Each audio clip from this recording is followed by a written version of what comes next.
Good afternoon, everyone. Welcome to Bloomerang Academy, and thank you for joining us this afternoon where we're talking about our recently released iOS mobile app. Your instructor today is Roxy Morris. I'm happy to have her here. She is our mobile product manager.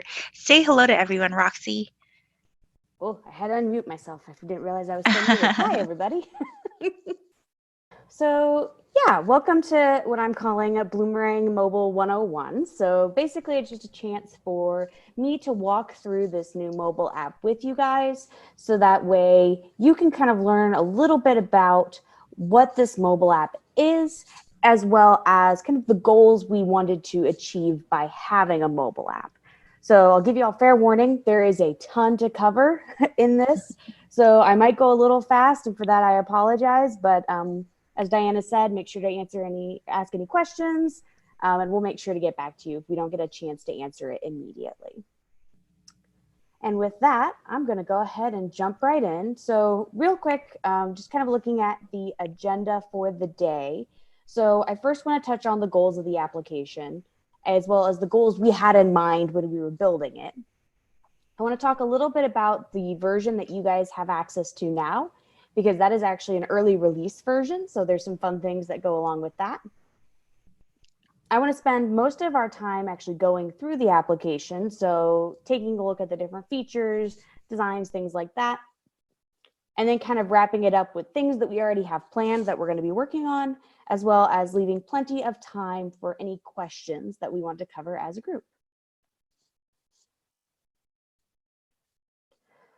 So looking at the goals of an iOS application. So we really wanted to make it very easy to access your information on the go. So all of this contains your actual Bloomerang data. The mobile app is connected directly to your database.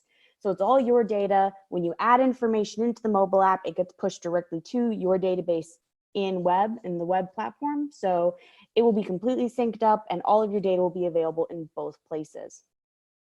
So the goal was to make it then very easy to do these things while you're out on the go, right? So you may not be able to have a computer in front of you at all times. So by having the mobile app, then it not only displays the information differently, but it gives you more access to it in different settings. So what it really boils down to is it's a tool for fundraisers. It's a tool for people to use when they're about to get on the phone with a donor, or you're about to have a video chat with a donor and you want to review some information. It's made with those goals in mind, and for this information just to be really, really accessible. And so in order to get us and get you guys that functionality sooner, we actually did an early release version, which we're calling our beta version. So that's what you can actually download on the App Store right now. And as Diana says, you can find that by searching Bloomerang or Bloomerang LLC. And we did this so that we could get the functionality of this stuff into your hands sooner. So we have additional things we want to be adding, some things we're still working on, things we're still tweaking, but you guys have the core of the functionality now in your hands, so that way you can use these features whenever you want to. So as I said, definitely things we want to improve on, definitely things that we want to add, and we'll be constantly working and releasing new updates to this app. And if you have any ideas for a feature update or something you want to see the mobile app have, just basically you can email features@bloomerang.co. I will be the one looking at all of that. So I will see your feedback, and then we can kind of use that to determine where's the next best step for this mobile app. And as I said, I want to spend the vast majority of the time in the app. There's just a couple of things, larger questions that I want to answer for everyone real quick. So first one being, this is an iOS app. We are planning on doing an Android version of this soon, but we decided to do iOS first because we noticed a vast majority of our customers were using iPhones, iPads, things like that. So that's kind of why we decided to tackle the iOS version first. And they are going to be separate, so things might be, the design and the look of the apps might be a little bit different from an iOS version of it to an Android version, but it will be the same basic functionality. So that is coming soon. We're planning on starting on that pretty quickly here. A couple other things. So if you are a Benavon customer or you're still in conversions with the Bloomerang team, then the mobile app is not going to be available at you. It's not going to be available for you at the moment. So in terms of Benavon, there were just some additional features we were going to have to build in that required a lot of technical effort. And so once again, in the effort of trying to make sure we could get it out to the most people as quickly as possible, we haven't necessarily completed those features yet. So if you are one of those two categories, you'll get a message when you try to log in saying that it's not available yet. And just to reiterate, so yes, this is a mobile app on your phone, but it's still held to the same standards of security that the Bloomerang existing platform has. So your data is very safe. We've done everything we can to ensure that your data will be protected, even though it is on a mobile device. All right, so those are kind of my big picture things.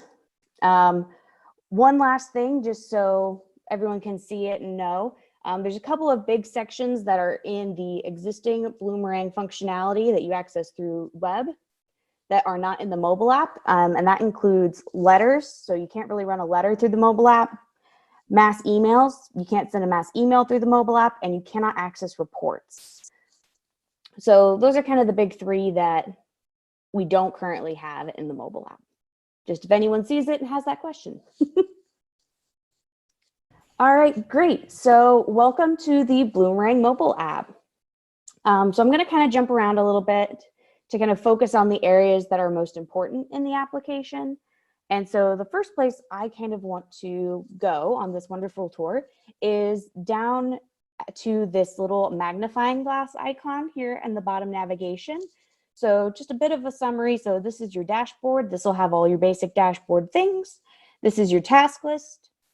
So the 3 lines of check marks, task things. This is the ad hub, which is relatively new. So I will go into more detail on that later. Then the magnifying glass, which is your constituent search.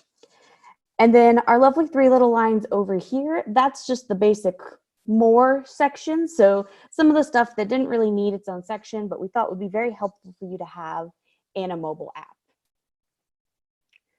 So I'm going to go ahead and jump into this. So I'm going to click in here and this is the search. So the first time you come in to search, it will actually automatically start searching for you.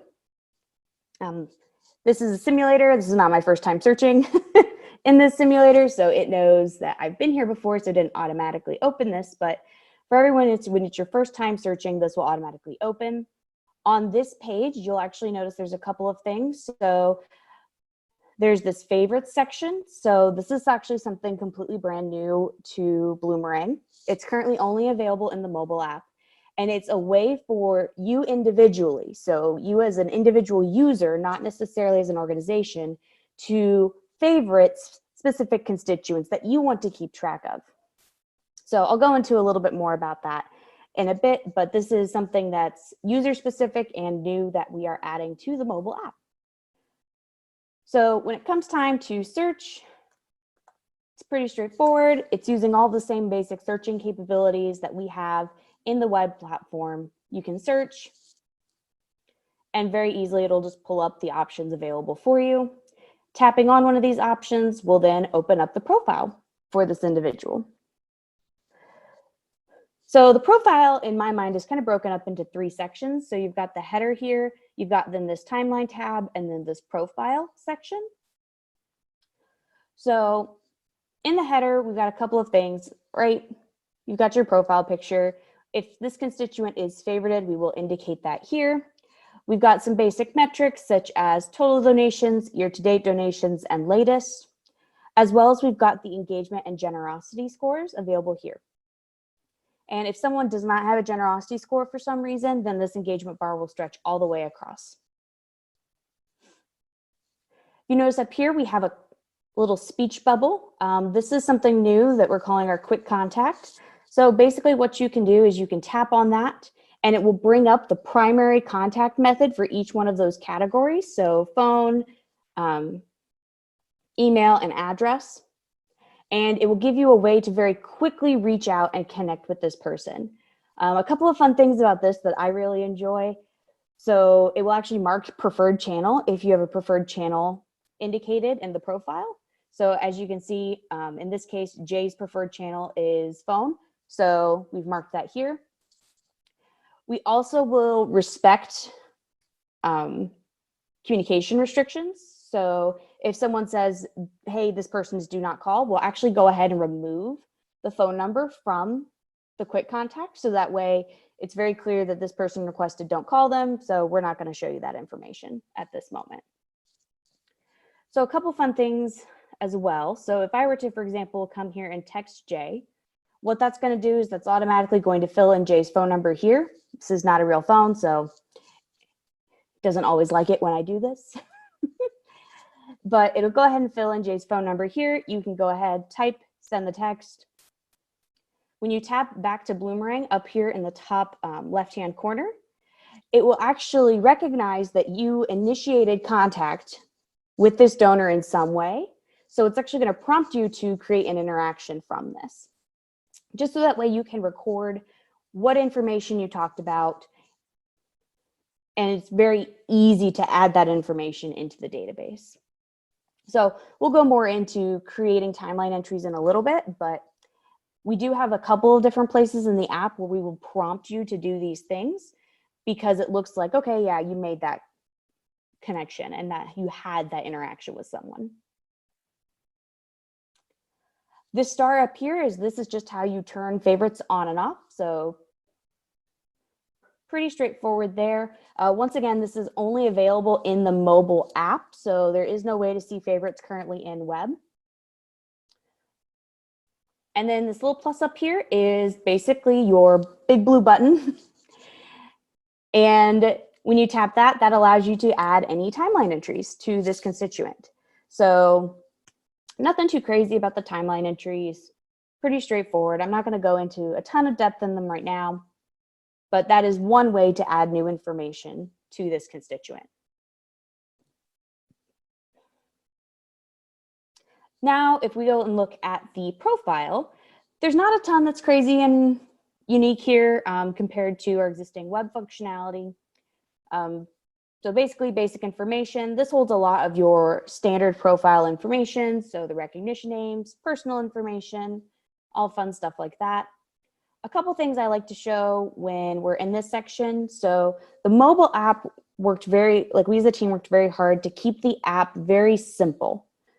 And one of the ways we decided to approach that was by not showing unneeded information.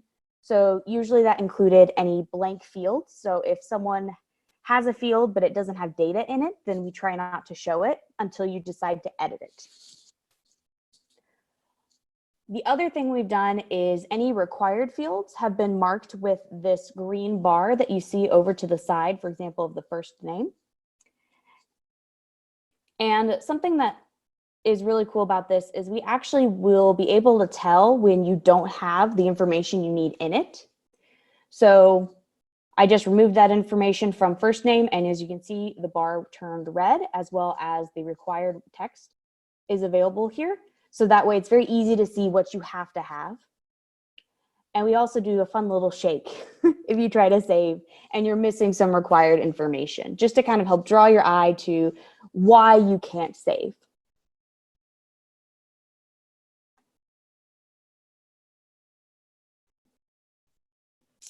Households. So this is where you can view household information. This was something really fun for me to work on. And a couple of cool things about this. So, when you go from a constituent record, this allows you just to see the household information, the head of household, any members, but you can actually click through this row here. So little pro tip, anytime you see an arrow like this, that kind of gives you an indication, you can kind of tap it and go to something else. So if you tap on this, now you've been taken to the actual household profile, where you can see all of the different household information, look at the household profile, etc.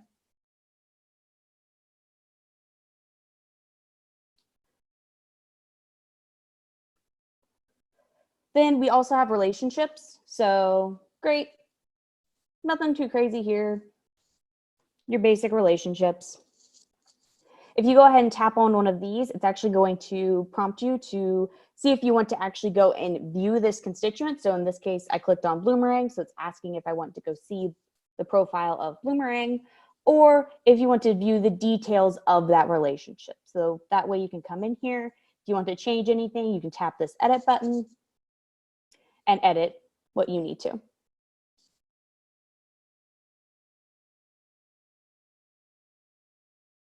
So something you may have noticed when we were going through all of this is you saw in the households, we actually have the household name listed as a subtitle here. So this was something that we added because we wanted to make sure that the most important information in the profile was very easily accessible. So, right, you didn't have to go through and click a ton of things to be able to view what's most important. So we've done this for the household as well as for any of the contact information. We've surfaced that important information. That way you don't have to go digging for it.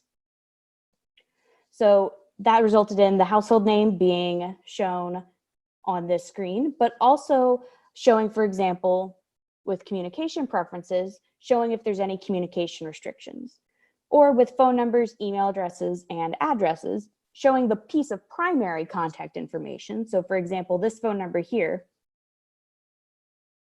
is the primary phone number, but also showing them the total number of phone numbers that this individual has.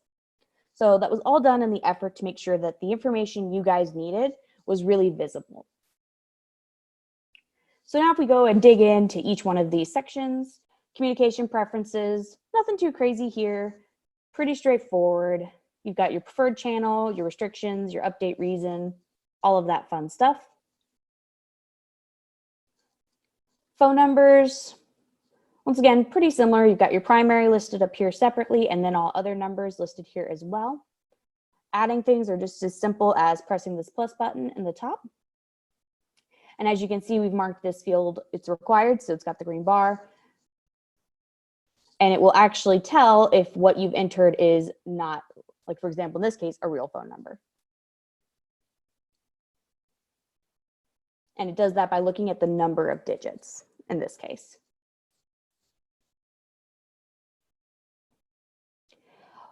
One thing that's also really fun about all of the contact information, so if you actually tap on it, an existing piece of contact information, it will give you the option to, for phone numbers at least, call, text, or view the details. So this does not factor in the communication restrictions at all, but it is there so that way if you really do need to call this person, you can do that quite easily.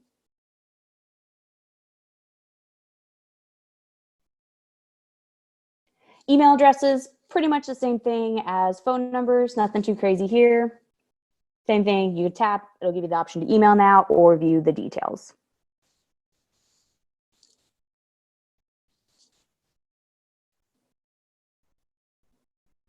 And I won't bore you with the same old stuff over and over again, but addresses, it's pretty similar. And last, but certainly not least, linking to any of their social media accounts that you have added to their profile. This is one of the prime examples that show we don't show information unless you have information in that field. Because if I tap the edit button here, you can see I don't have information in Facebook or LinkedIn. And so those fields are not shown.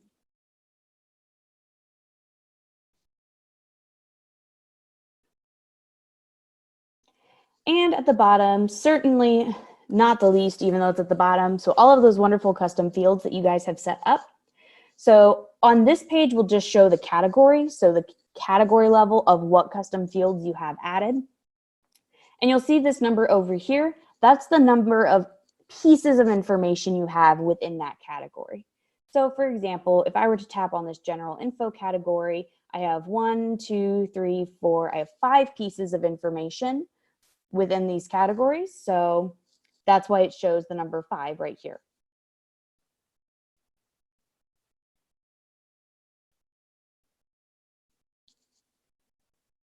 And then at the very bottom, we have the option to remove or delete the constituent, as well as all of the audit trail information. And then over here, we have the timeline. So this is pretty much the same giving summary you've been looking at in web. So there's no difference there, as well as then any timeline entries you have for the constituent, you can see and access them here. So as you can see, Jay has a task. We have had an email interaction here recently, a phone interaction. There's a refund, notes. All of that is available. And if you keep scrolling, you will reach the bottom of Jay's timeline. So you can access all of that information through the mobile app.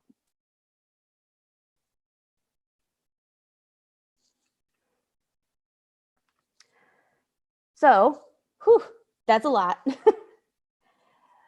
But we all kind of, like I said, focused around the idea of what information is going to be most important for you when you need to make a phone call to a donor. Or if you run into a donor and you see him coming at you walking down the sidewalk, right? You're like, oh, let me real quick look up some things. We try to surface that most important information for you so that way you don't have to go digging and try to find what you need to see. And that kind of covers what I had for the constituent profile, timeline, things like that. So it's all well and great that you can access your data, right? But one of the important things is also keeping your data up to date. So we've made sure in the mobile app to add many ways for you to use your data and actually add to your database, not just view the information. So the first thing I kind of want to jump and look at real quick is the dashboard.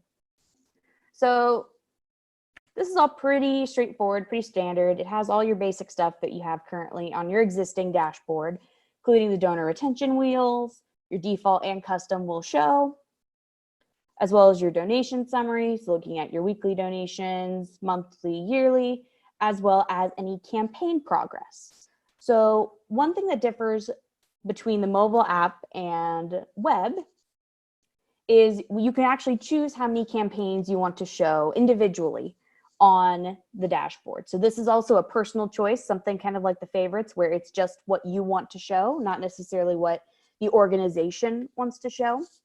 But it's real easy. All you have to do is come in here and edit selections. So by doing that, it'll bring up this lovely window and you can say, great, I don't want to see this 2020 appeal anymore. Hit done. And as you can see, it's no longer listed for you to see. You can have as many campaigns. You can go wild and crazy with that. You will have to scroll eventually, but you can go wild and crazy with that. And you can switch to look at it from a percent standpoint as well. So if that kind of helps you visualize and see your data better, we have offered that as well. So the next thing I'm going to show is something that I'm really excited about. I think there's a lot of potential and a lot of ways we can add to this and really help it grow into something really cool for you guys. And this is our activity tab over here. And what this is and it's loading because there's a lot of donations in here. This is a running donation feed.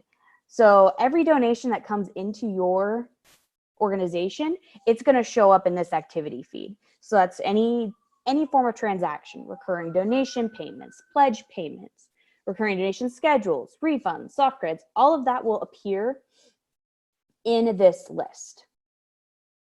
So I think it's really cool because this gives you a way to kind of keep your finger on the pulse of your organization, really see what's coming through and see, okay, I just saw this one donor give extra. Okay, real quick, let me find one. Let's see. All right.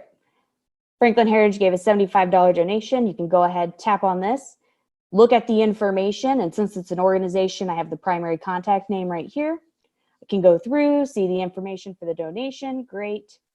Tap through and go to Franklin Heritage profile and then immediately be able to call them to say, hey, I just saw this donation you just made this donation. Thank you. Right? And really be able to make that quick connection with your donors. So right now we've just started off with including transactions in this, but I know there's a lot of things that we're interested in kind of seeing what people request, seeing what people want to have added to this. And we wanted to make sure that it was very easy so that when something new happened, you guys would know. So the dashboard kind of helps with that, as well as this new activity feed.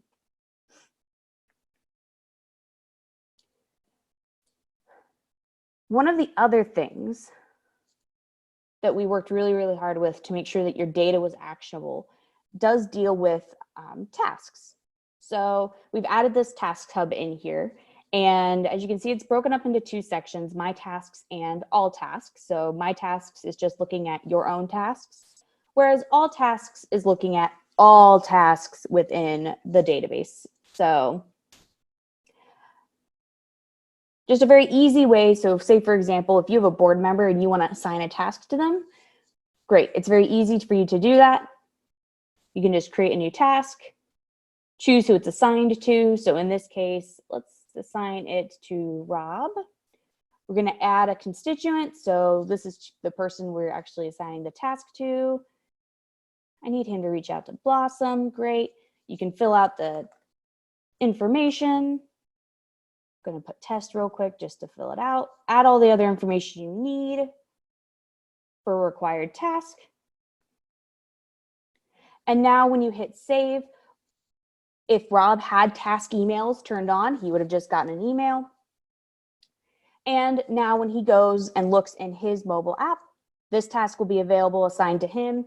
And since we said the channel was email and Blossom the orangutan has an email, you can actually go ahead and tap this and it would open up your local email and would allow you to email directly through the mobile app.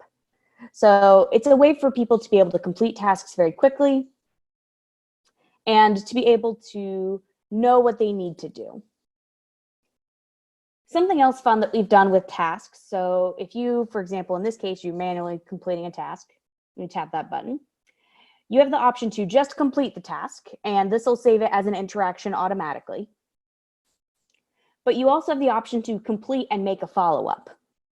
So what complete and make a follow-up does is, all right, I just tapped it, that just completed the task, and now it's already gone through, created a new task, and auto-filled the assignee and the constituent.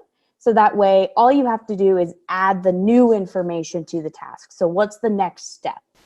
So it's a good way to always make sure that you have that next step recorded. So that way you are following up with your donors. You're making sure that you don't miss something. So I've heard a lot of people tell me that this will be really helpful for board members who maybe don't log into Bloomerang all the time, but every now and then they need them to do a single task. So it's very easy for them to check in on the mobile app and see what they have to do.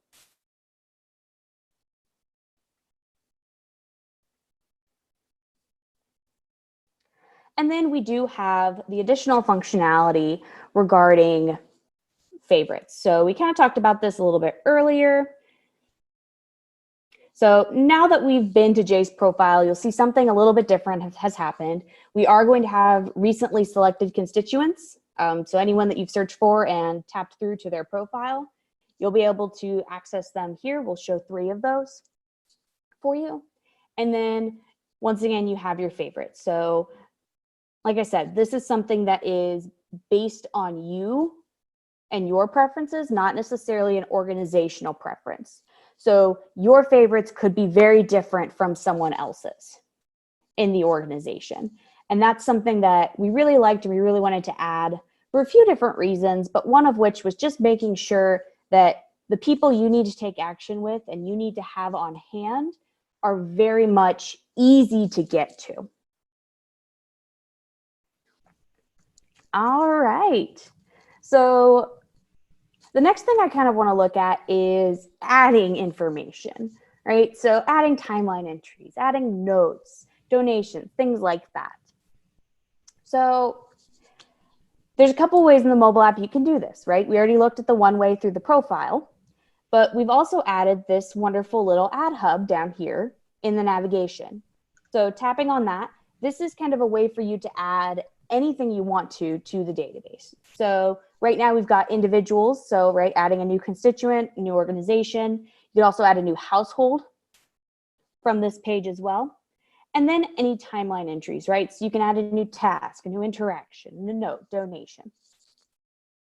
So let's go ahead. We've already seen kind of the new task workflow. So let's go ahead and jump into an interaction. So what this is going to do is it's going to bring up that constituent search again with your recents and your favorites. So once again, it's very easy to access who you need to access. Then you tap the constituent and it opens up the new interaction page for you. So pretty simple. You can go ahead, fill in information, fill in your subject, date, purpose, all of that fun jazz, any custom fields as well. And I just want to highlight that if there's a required field in a custom, there's a required custom field, then we're once again going to have this green bar available on the category level to help you see that there's something required. You can also then add attachments as well. So say, for example, you send them a text. You could take a screenshot of that text conversation and add it to this interaction. Or if you wanted to record, say, for example, someone posted something on Facebook that you want to mention later, you can also add that as a screenshot and attachment here. So nothing too crazy, terrible, out of the blue here. Pretty straightforward. Notes, same thing. It'll prompt you to choose who you want to add this to. So let's do Ross this time. Got all the same stuff that you normally would have with a note. One thing that I like to mention is we've kind of borrowed from Apple a little bit on this, but we've enabled Apple's dictation features in the mobile app. So you can actually click this little microphone in the corner. You can enable dictation, and then it's going to actually start listening and start recording and typing in what you're saying. So you don't necessarily have to be typing things in all the time. I'm a little worried that it's actually recording me right now, but that's fine. So just another way to make it easier to add information into your database. So we're gonna stop that. Great. So awesome. So now that I've had those new stuffs done, I can just hit save, and great, we've saved. So one thing you might have noticed as we've been adding these timeline entries is we have this view option and then edit option. So in the mobile app, everything kind of has this view ability where you don't have to be actually able to edit it, and then the option to edit it. And we did that kind of as a way to protect you guys, because I turn my phone on in my pocket all the time. And so that way it kind of prevents you from accidentally turning on the app in your pocket and changing data. So you have to hit this edit button to be able to make any changes. So if you've been wondering about that, that's kind of why we've done that. And new donation. So a couple fun things about this. So once again, we're going to prompt you to select your constituent. Great. And then we're going to pop this lovely little page for you. And this is actually a way for you to add split payments through the mobile app.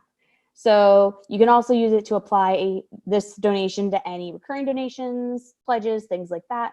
Or in this case, I just want to add one new donation. Click next. And this is the new transaction workflow. So once again, nothing too crazy in here. You have the option to split it, your payment method, funds, all of that stuff. Nothing too crazy exciting here, except for if I come in here and let's say someone wants to pay through a credit card. We have integrated, and so if you have a Stripe Connect account hooked in to Bloomerang, you can actually purchase a swiper from Bloomerang and integrate and hook that swiper into the Bloomerang mobile app. So basically, it's a real easy way for you to kind of store the credit card information, and then Bloomerang will send that back to Stripe with the rest of the transaction information. So basically, you're using the swiper to record the actual credit card information. Stripe isn't processing it at that point. It's only being processed once you actually click this save button. But that is something available to you. I've got it right here. It's just a lovely little square thing, quite nice. And that is the full name up here. It's quite a mouthful.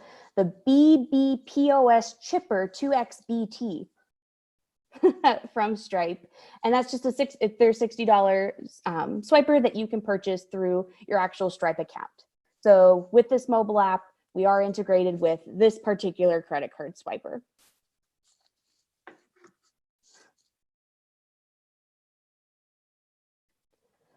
And of course, you can always do whatever other payment methods you want, right? Cash, check, EFT, all of that fun jazz. So there's a lot that's kind of going into this, but a lot of cool things that I'm really excited that we'll be able to do. So once again, kind of to wrap it up, you have the ad hub, and then you also have the ability to add things through this little plus button on the actual profile. So with that in mind, we have kind of mixed it up a little bit for Bloomerang by providing two ways to kind of accomplish the same thing here. And so we're curious which you see using more. And so, hey, another poll. So we want to know which do you envision seeing yourself using more? So adding from the profile, adding from the ad hub, or perhaps a combination of both, because it just depends on, I see it a certain way, and it's going to be interesting to see kind of the usage of it. Yeah. But it looks like about 63% of you are going to be using a combination of both, adding from the profile and using the ad hub. Thank you, guys. Okay, that's interesting, because yeah, whenever I was thinking about it and thinking through what's going to be most helpful for you guys, I came across two situations. So one of the situations was, okay, I ran into somebody on the street and I had a really good conversation. I want to record that. In that situation, the ad hub is helpful because you don't necessarily then have to go through the profile to access it. You can just very quickly add something. But you also have the other situation where maybe I was researching this stoner because I was going to give him a call, and you already have their profile up. So in that case, it makes sense just to go directly through the ad hub, or direct through the profile, excuse me, and add the interaction that way because you already had the profile up. So I kind of had those two situations in mind when we decided to do kind of the two different ways to add information. So with that covers a really huge chunk of this app. There's always more things to see and little features that we've kind of tucked in there.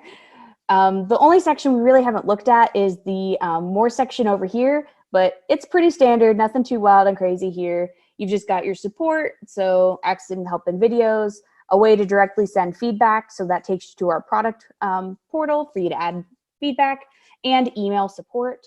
There is no way to directly chat from the mobile app at this moment, but this is a way for you to initiate kind of that email conversation with support. Then your user settings, device settings, and the ability to log out should you choose. We are using Touch and Face ID with this mobile app, so you don't ever actually have to log out. You can just use those options if you would like. So with that, that's kind of all I had to cover through the app itself today. You guys kind of have an idea of what's coming down the pipeline for the mobile app. So looking at future features, so these are things we already kind of have in the works and planned. So the first time donor call list, that's actually actively being worked on like right now, today. So you can see the kind of idea for what we want that to look like within the mobile app over here. So all the pretty similar stuff to what we've got already in web. So a way to view the constituent, view the donation itself, take action on this recommendation, and then as well, we have displayed the constituent's timeline. So there's that. And then we also have, I didn't click on any of these in the mobile app, but we don't actually have a way for you to add or view pledges or recurring donation schedules currently in the app. So that's something else that we are going to actively be working on to ensure that, okay, if you guys want to look at a pledge or you need to add a pledge on the road, you guys can do that as well. So those are kind of the things we've got as immediate on our to-do list for the mobile app, but we always want to know more, especially since the mobile app opens up a lot of doors for different areas that we can kind of venture into.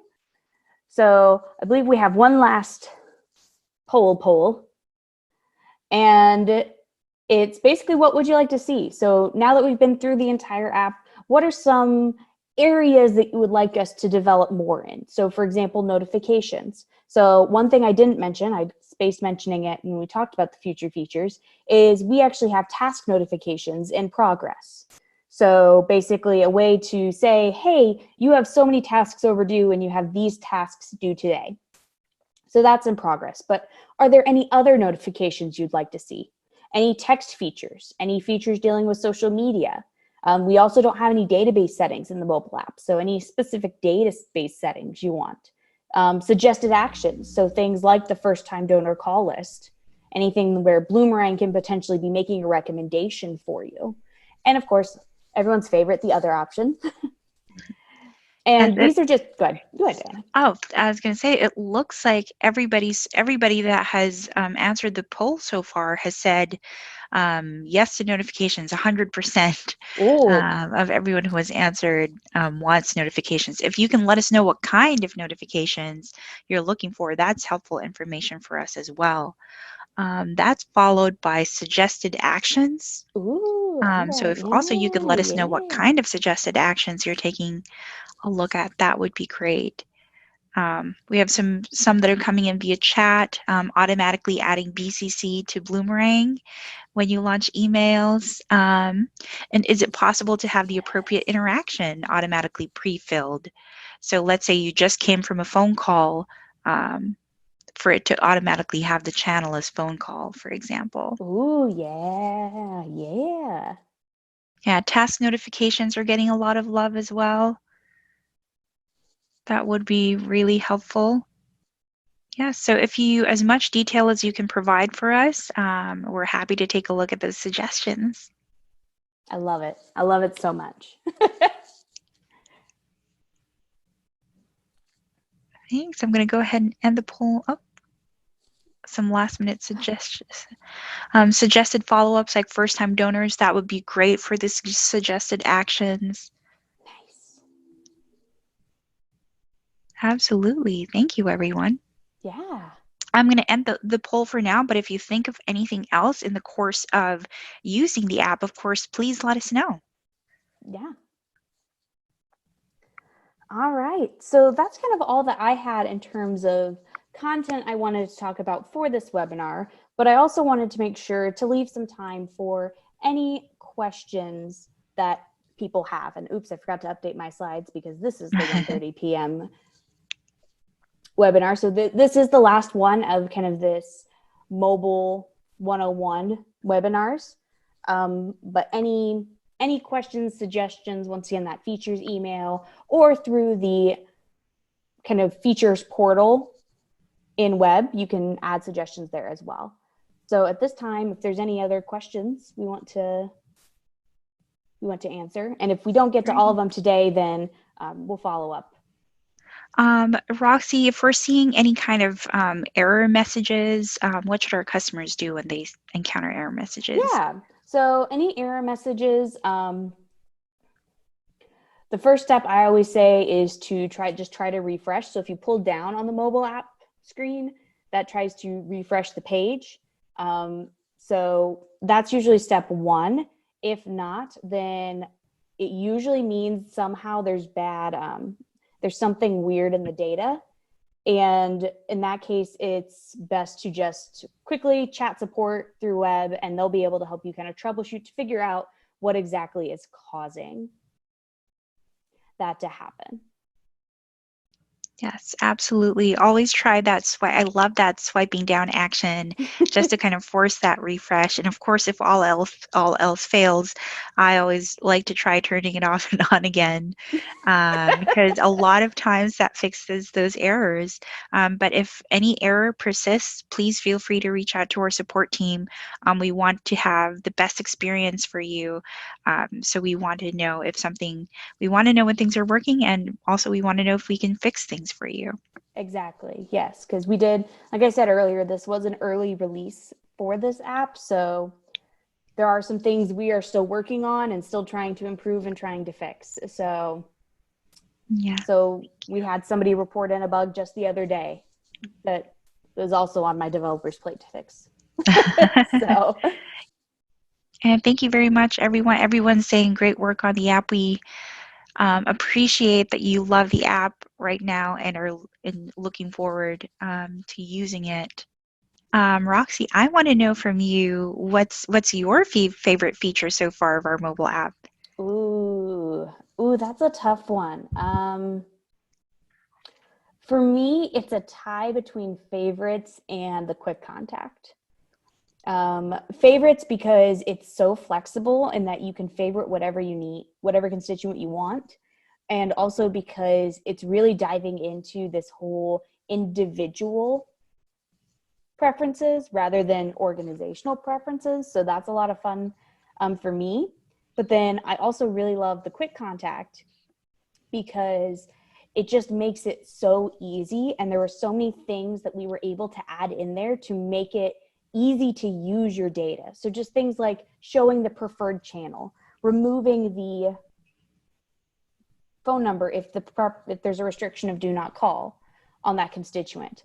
All of that to me is really, really cool that we're able to take that information and help you guys I use your love that. information.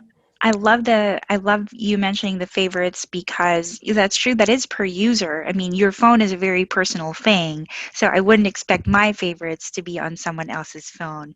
And I also love that quick contact, and I love that you are prompted to enter an interaction after you use the quick contact. Because sometimes I forget, but I love that prompt. That I think that's really helpful. Great. Well, thank you so much again, Roxy, and thank you everybody for joining us this afternoon. If you're in Indianapolis, it looks like a beautiful day outside, so go out and take some time for yourselves and take a walk.